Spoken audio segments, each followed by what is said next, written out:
Awesome. So obviously a big trip to Iowa coming up this week. Where's your mind at with that trip, and just how excited are you to go to Iowa? Little, feel really good. I'm disappointed we didn't come away with the win at Tech, but quite frankly, when I think about us at Stanford all the way to now, I just feel like we're growing every single day. I know I keep saying that, and I'm not the most positive person in practice every day. I'm very nitpicking our team, but I love how they respond. I love how they come into practice. I love how hard they compete in practice. They want to be good. We've got to continue to put our best players in positions of being able to score. So had great days of practice, and I know this team is really looking forward to this really long swing, starting with Iowa and then going on from there. Obviously, a great environment, well deserved for everything that they've done for women's basketball, and our team is excited to go see what that's like.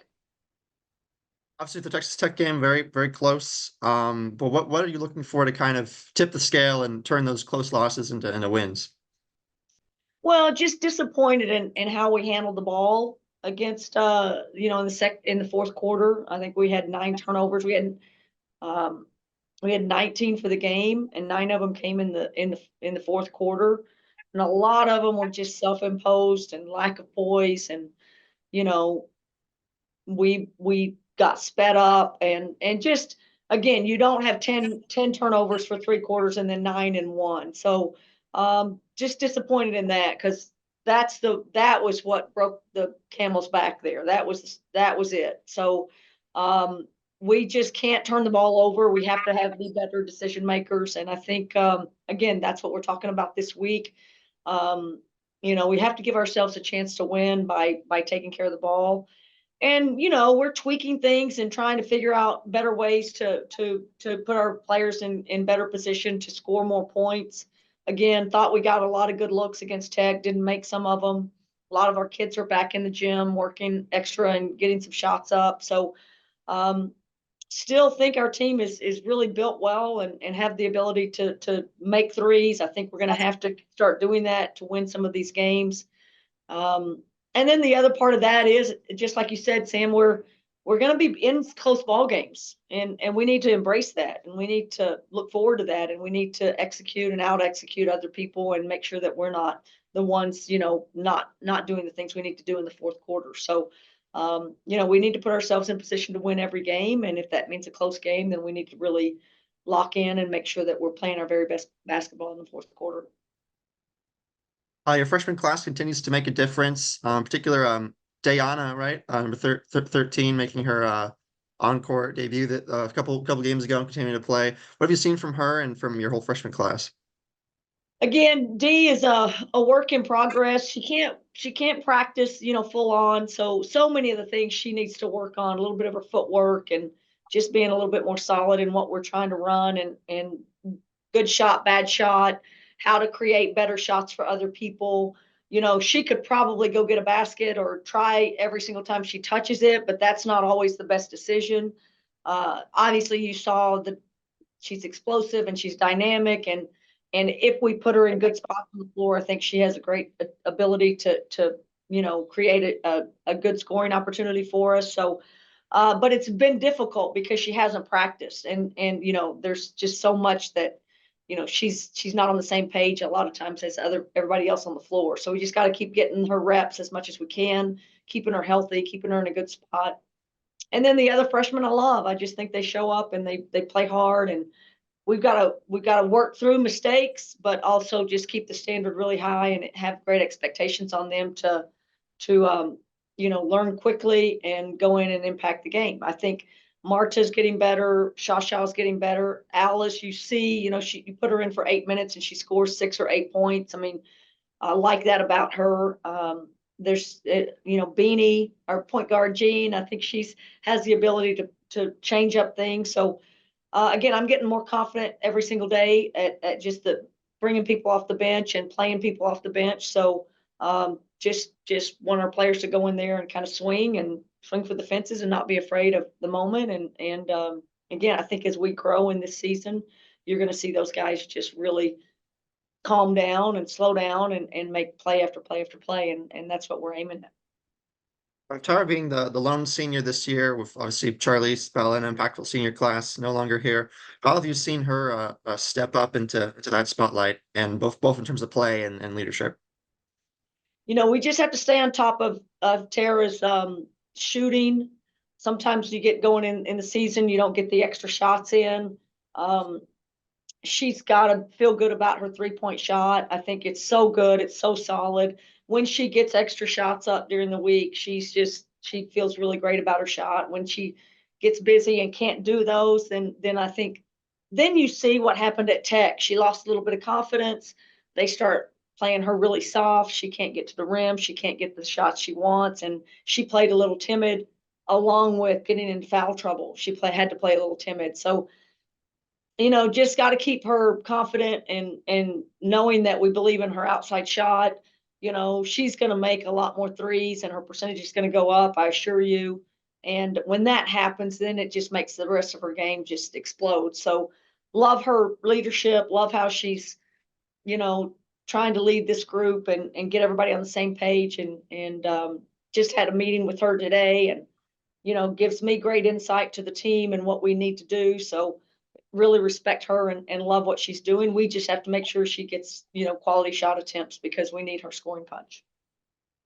Thank you, Coach. Appreciate it. All right, thanks. All right. We've got a couple questions from Jamie Vinnick with Coug Fan. First, just kind of going back to this Sunday, how important is it for a young team to have the opportunity to play at Carver Hawkeye Arena? Yeah. Well, again, these kids don't understand a lot of the internationals. Some of the times when we bring internationals on campus, they go into our facilities, which are really, really nice, but not as nice as other people that we go into. And they're just blown away. Weight rooms are just little corner things that have just basic weights in it or very few weights. So they're wide-eyed just walking and they just think the facilities over here in America are just amazing. So and then you go into these environments where Tech had a great following, but this is just another level. Iowa's just coming off of the Caitlin Clark era, and they've really they've embraced that team and it's their team and everybody shows up. And I don't know if they're selling out, but it's pretty close to being a sellout just because of the Caitlin Clark effect and two runner-ups for the NCAA championship. So just think the world of that staff and Jen and that what she's doing. So happy for her to get this chance to be a head coach. She's and just it's such a easy transition from Lisa to her, and you can see that with their team. They're highly confident. I'm sure that in that arena, it's going to be you have to be so much better than the other team to get a win. But again, I want us to be fearless, and I want us to go in there and not be afraid of the moment. And I promise you, I keep saying it to our fans, I promise you, we're going to be better in March than we are now, and putting ourselves into these tough environments and these kind of environments, I think will really grow us. Just told the team today, I hope every player got yelled at today in practice and got told about things that they didn't do right. And I hope their response is good. I want to get better at that. Please tell me, and just don't be afraid of adversity and don't be afraid of what's coming at us and don't live in celebrations of doing something good. And just all of those things I think are just great opportunities for us to grow, whether we get beat or whether we win it. We just have to respond the right way and grow our culture and our competitiveness and our potential, get to the potential that I think this team has. And then lastly, got a couple new Cougs signed on over the last few days. Just talk about them and their impact and how they kind of fit into the puzzle moving forward.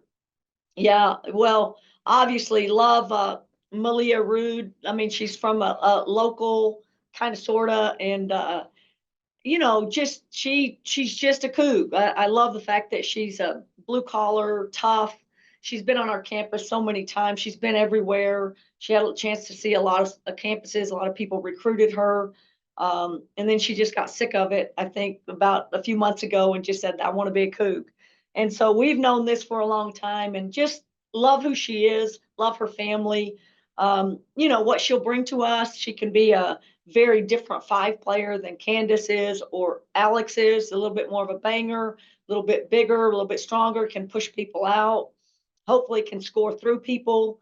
A lot of people we face play a little bit like Malia, so we need to practice that every single day in practice. But what we love about her is she's got the shooting touch to stretch it out and be someone that can trail into a 3. Again, probably something that Alex and Candace can't do. She could play alongside of D, as D being the 4. We're so interchangeable in the 4s and 5s. So it just gives us, we need some depth in our post, and Malia just gives us great depth. And again, great student, great representative of her home and community, and she's just going to fit in just perfectly with our system and our team. So couldn't be happier than to have her. And again, an American, someone that chose us, someone that saw a lot of programs out there and chose the Cougs. So love that. Malvina is just, she's young. She's 15. She's going to be 16 in December. We have a lot of options with her. We potentially could redshirt her just because of her age. Not that her game is good enough to play right away. We'll make that decision as we go down the road, but just love the fact that she's tough. She's seasoned. She's got a high motor. She can play, she's, her versatility and her shooting ability and her passing ability. There's just zero not to like about her. And then the fact that she could potentially be in our system for a year, as we have Beanie and AT still in our system. Maybe she plays, maybe we don't know how we're going to do that, but she's up for it. She wants this challenge. She wants to play at the highest level. She wants to learn. She wants to put on some weight. She wants to grow. She wants to be ready to impact our program. So couldn't be happier about her. Her family is amazing. AT's family and just going to Kosovo and being with them, right, trying to recruit her was just tremendous and exciting, and one of the best experiences I've had in a long time. So just so many good pieces about recruiting her, Malvina's family, and excited to get her over here. And I'm telling you, she came on an official visit by herself. So that just tells you everything you need to know about a 15-year-old who traveled across the world by herself to come on an unofficial visit. So obviously very mature and serious about what she's doing and wants to be great. And we're going to put her in that environment and hope that she becomes as good as she can be. Okay. Thanks, Coach. Good luck on Sunday at Iowa. All right. Go Cougs. Thanks, everybody.